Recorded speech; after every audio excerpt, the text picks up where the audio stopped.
बाजीराव पेशवा यांचे उत्तरविषयक धोरण आपण मागच्या भागामध्ये पाहिलं होतं. आता यानंतर बाजीराव पेशवा यांचे दक्षिण धोरण आणि त्यांच्या एकंदर कार्याचं मूल्यमापन याबद्दलची आपण माहिती पाहणार आहोत. विशेषतः करून छत्रपती शाहू महाराजांचा दुसरा कर्तबगार पेशवा बाजीराव पहिला यांनी उत्तर भारतामध्ये विविध मोहिमा काढून आपला दबदबा निर्माण केल्यानंतर त्यांनी दक्षिण भारतातही किंवा दक्षिणविषयक धोरण त्यांनी आपले राबवलेले आहे. या दक्षिणविषयक धोरणाची माहिती पाहत असताना कर्नाटक प्रांतावरील स्वारी याबद्दलची आपण माहिती पाहणार आहोत. ती म्हणजे 1725 ते 1727. दिल्ली दरबारातील त्यांचा सरदार निजाम हा पूर्णपणे कंटाळलेला होता. त्याचप्रमाणे मराठ्यांशी वारंवार मोगलांचेही संघर्ष होत होते. परिणामी बाजीरावाने दिल्लीपर्यंत धडक मारलेली होती. म्हणून निजामाने आपलं स्वतःचं नशीब आजमावण्यासाठी किंवा रेखाटण्यासाठी तो दक्षिण भारतामध्ये आलेला आहे आणि दक्षिणेत त्याने हैदराबाद या ठिकाणी आपलं स्वतःचं राज्य स्थापन केलं. स्वतःच्या राज्याची राजधानी केली. विशेषतः करून या निजामाची कर्नाटक प्रांतावर वक्रदृष्टी होती. तर याच कर्नाटक प्रांतावर मराठ्यांची सुद्धा दृष्टी होती. कारण की शिवाजी महाराजांनी आपला स्वतःचा राज्याभिषेक केल्यानंतर त्यांच्या आयुष्यातील राज्यकर्ता किंवा सार्वभौम राजा या नात्याने त्यांनी पहिली आणि शेवटची मोहीम काढली, ती म्हणजे कर्नाटक मोहीम. अशा या कर्नाटक मोहिमेतून आपलं मराठी राज्य या कर्नाटक प्रांतामध्ये स्थापन केलेलं होतंच. शिवाजी महाराजांनंतर स्वतः राजाराम महाराजांनी जेव्हा राज्यकारभार केला त्यावेळेस ते जिंजीमध्ये जाऊन काही दिवस त्यांनी वास्तव्य केलेलं होतं. त्यामुळे कर्नाटक प्रांतातील जिंजी यावर मराठी आपला अधिकार सांगू लागलेले होते. विशेषतः करून छत्रपती शाहूंनी 1725 ते 1727 दरम्यान पेशवे बाजीराव, प्रतिनिधी सेनापती दाभाडे, बाबाजी नाईक बारामतीकर, घोरपडे यासारख्या पराक्रमी सरदारांसोबत फतेसिंह भोसले यांना प्रचंड फौज देऊन कर्नाटक प्रांतामध्ये रवाना केले होते. मराठ्यांनी कर्नाटक प्रांतावर आक्रमण करून हा भाग जिंकून मोठी युद्धखंडणी वसूल केलेली आहे आणि संपूर्ण प्रदेश मराठ्यांनी जिंकून घेतलेला होता. पर्यायाने या कर्नाटक प्रांतामध्ये आपला राज्य विस्तार केलेला दिसून येतो. यानंतर जिंजीच्या सिद्दीसी युद्ध. विशेषतः करून मुंबईच्या दक्षिणेस 50 मैल अंतरावर जंजिरा नावाचा प्रसिद्ध किल्ला आहे आणि अशा या जंजिरा किल्ल्यावर ॲबेसिनिया प्रांतातून आलेले सिद्धी लोक या ठिकाणी राहत होते. पूर्वी ते विजापूर दरबाराचे सेवक होते. विशेषतः करून मुंबई बंदराच्या भागावर अंधेरी नावाचे एक छोटंसं बेट होते. त्यांनी हे बेट जिंकून ते मराठ्यांच्या प्रदेशावर नेहमीच हल्ला करत होते. एवढंच नव्हे तर गोव्याचे पोर्तुगीज आणि मुंबईचे इंग्रज हे नेहमीच मराठ्यांना त्रास देत असल्यामुळे गोव्याचे पोर्तुगीज आणि मुंबईकर इंग्रज यांची मोठी दहशत निर्माण झालेली होती. या माध्यमातून 9 नोव्हेंबर 1727 रोजी महाशिवरात्रीचा उत्सव सुरू असताना प्रसंगी सिद्धी व अंजनवेलच्या अधिकाऱ्यांनी स्वामीच्या मंदिरावर हल्ला केला. त्यामुळे छत्रपती शाहू महाराजांनी या सिद्धीचा बंदोबस्त करण्यासाठी 1733 मध्ये पेशवा बाजीरावांनी सिद्धीविरुद्ध मोहीम काढलेली आहे आणि मोठ्या प्रमाणात सिद्धीच्या प्रदेशात जाऊन लूट मिळवलेली आहे. अनेक महत्त्वाचे प्रदेश त्यांनी जिंकून घेतलेले आहेत. या कामात चिमाजी आप्पा आणि जाधव या सरदारांनी महत्त्वपूर्ण अशी भूमिका बजावलेली आहे. पर्यायाने सिद्धीचा बंदोबस्त करून तिथे आपली सत्ता प्रस्थापित केलेली दिसून येते. यानंतर पुढचा मुद्दा म्हणजे वसईवर स्वारी 1739. 1739 मध्ये बाजीराव पेशव्याने वसईवर हल्ला केला, कारण की वसई या ठिकाणी मुंबईकर इंग्रज, पोर्तुगीज, डच या लोकांनी दक्षिण कोकणात आपल्या वसाहती स्थापन करायला सुरुवात केलेली होती. यामध्ये अंधेरी, कल्याण, वसई, साष्टी या ठिकाणी त्यांनी वसाहती स्थापन केल्या होत्या. पर्यायाने या भागातील हिंदू आणि मुस्लिम लोकांवर मोठ्या प्रमाणात अन्याय अत्याचार करून त्यांना बळजबरीने ख्रिश्चन करायला सुरुवात केलेलं होतं. त्यामुळे अशा या अत्याचाराच्या बातम्या छत्रपती शाहू आणि पेशव्यांच्या कानावर येत होत्या. म्हणून पेशव्यांनी एक योजना तयार केलेली आहे. बाजीराव पेशव्यांनी 1739 मध्ये वसईच्या वर स्वारी केलेली आहे. यात पोर्तुगीजांचा बंदोबस्त करण्यात आलेला आहे. बाजीराव पेशव्यांचे भाऊ चिमाजी आप्पा यांनी वसईचा सुप्रसिद्ध असा किल्ला जिंकलेला आहे आणि त्या भागावर मराठ्यांची सत्ता प्रस्थापित केलेली आहे. परिणामी पोर्तुगीज शरण येऊन 1739 मध्ये मराठी आणि पोर्तुगीज यांच्यामध्ये तह झालेला आहे आणि या तहानुसार दक्षिण कोकणावर मराठ्यांनी आपली सत्ता प्रस्थापित केलेली दिसून येते. यानंतर पुढचा मुद्दा म्हणजे पालखेडची लढाई. पालखेडची लढाई ही मराठ्यांच्या इतिहासामध्ये अत्यंत महत्त्वाची मानली जाते. बाजीराव पेशव्यांनी कर्नाटक प्रांतावर स्वारी केल्यानंतर या घटनेचा फायदा घेऊन निजामाने कर्नाटक प्रदेशातून खंडणी वसूल करण्याचे अधिकार मराठ्यांना दिले होते. त्याचबरोबर कोल्हापूरचा संभाजी याला या निजामाने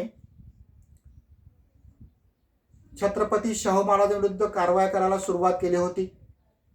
यामध्ये त्यांनी कोल्हापूरच्या संभाजींना आपल्या आश्रयास आणले.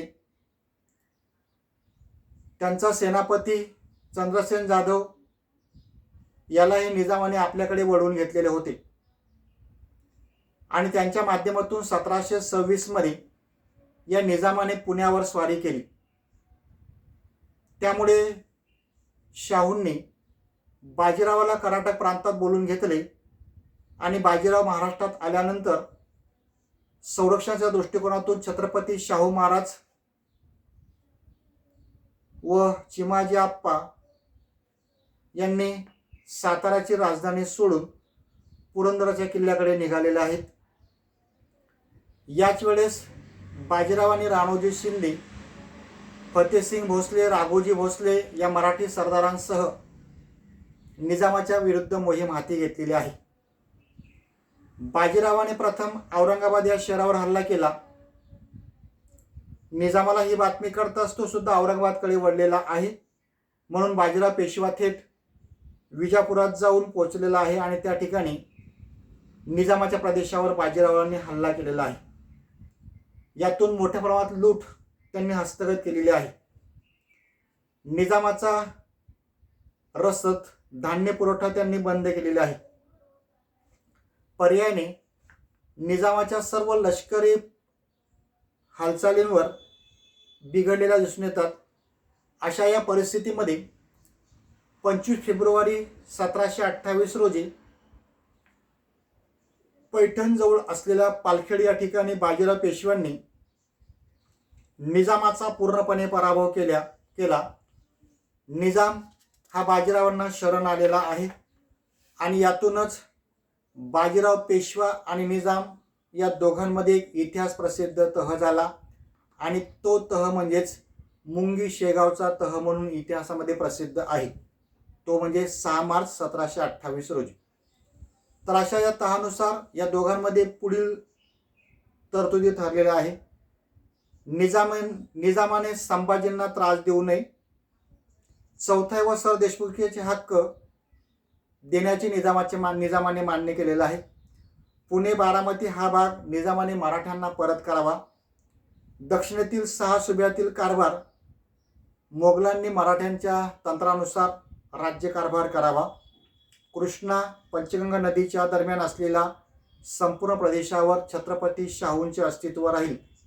अशा प्रकारे हा तह यामध्ये मराठ्यांची सरशी झालेली दिसून येते.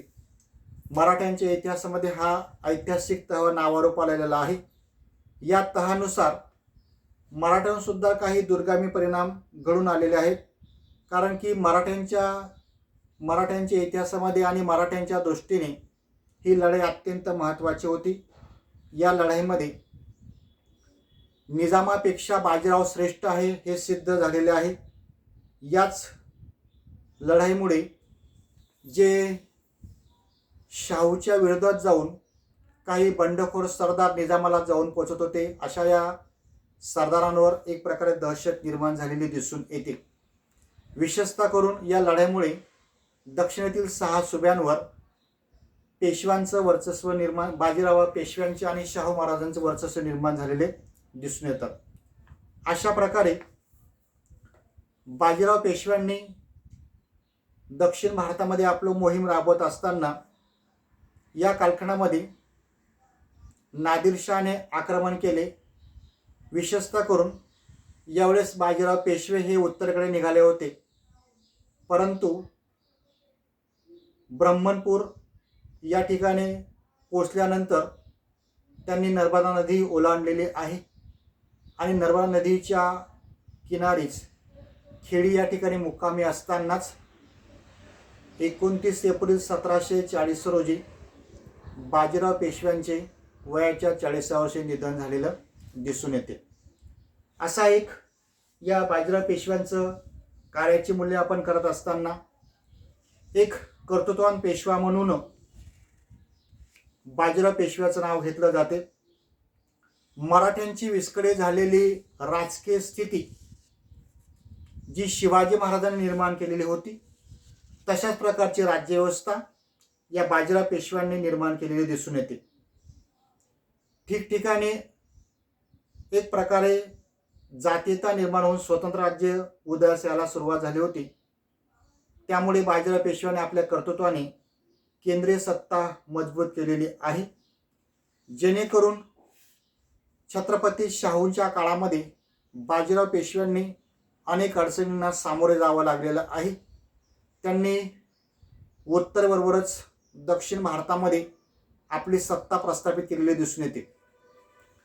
एक प्रकारे बाजीराव पेशव्यांनी आपल्या काळामध्ये जे बंडखोर मराठी सरदार होते, अशा या बंडखोर मराठी सरदारांचा बंदोबस्त केलेला आहे. यामध्ये खंडेराव दाभाडे यासारख्या सरदारांचा त्यांनी बंदोबस्त केलेला दिसून येतो. तसेच जंजिराचा सिद्दी आणि पोर्तुगीज या सत्तांचाही त्यांनी बंदोबस्त केलेला दिसून येतो.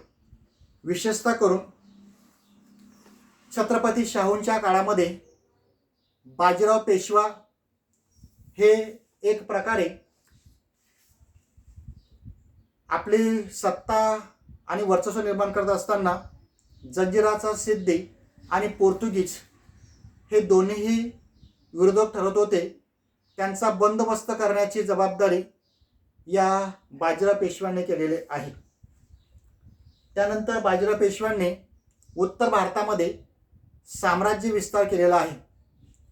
दिल्लीतील मोगल बादशाही कमकुवत होत असतानाची परिस्थिती ओळखून पेशव्यांनी आपली फौज नर्मदा नदीच्या किनारी नर्मदा नदी ओलांडून दिल्लीपर्यंत नेलेली आहे आणि एक प्रकारे दिल्लीमध्ये आपलं स्वतःचं वर्चस्व निर्माण केलेलं दिसून येतं. याचबरोबर मराठा मंडळाची त्यांनी विस्तार केलेला आहे.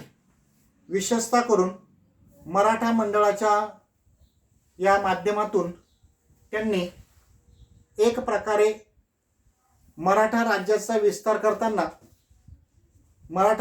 विस्तार करताना राज्यकारभाराच्या दृष्टिकोनातून जसं शिवाजी महाराजांनी अष्टप्रधान मंडळाची स्थापना केलेली होती, तशाच प्रकारे आपलं स्वराज्य चौफेर वाढवून या स्वराज्याच्या देखरेखीसाठी त्यांनी मराठा मंडळाची निर्मिती केलेली आहे. आणि त्या माध्यमातून या मंडळामध्ये विशेषतः करून भोसले, शिंदे, होळकर, गायकवाड यासारख्या सरदारांची कारकीर्द बाजीराव पेशव्याच्याच काळामध्ये नावारूपाला आलेली दिसून येते. राजपूत राजांशी त्यांनी मैत्री प्रस्थापित केलेली आहे. जेव्हा बाजीराव पेशव्यांनी उत्तर भारतामध्ये आपल्या मोहिमा काढल्या, अशा या काळामध्ये उत्तरेमध्ये असलेल्या राजपूत राजांशी मैत्रीपूर्ण संबंध प्रस्थापित करून त्यांच्याशी त्यांनी सलोख्याचे संबंध निर्माण केलेले आहेत की जेणेकरून आपल्याला उत्तर भारतामध्ये राज्य स्थापन करताना आणि मोगलांशी संघर्ष करताना त्यांची मदत आपल्याला मिळेल या हेतूने त्यांनी उत्तरेतील राजपूत राजांशी मैत्रीपूर्ण संबंध प्रस्थापित केलेले दिसून येतात. एक उत्कृष्ट योद्धा आणि कुशल सेनापती म्हणून बाजीराव पेशवा नावारूपाला आलेला आहे. बाजीराव पेशवा हा जन्मजात योद्धा आणि उत्कृष्ट प्रतीचा सैनिक व सेनापती सुद्धा होता. त्याने ज्या मोहिमा काढल्या अशा या मोहिमांमध्ये घोडदौड करताना शत्रूचं नामोहरण केलेलं आहे. निजामासारख्या बलाढ्य सरदाराला त्यांनी पराभूत केलेलं दिसून येतं.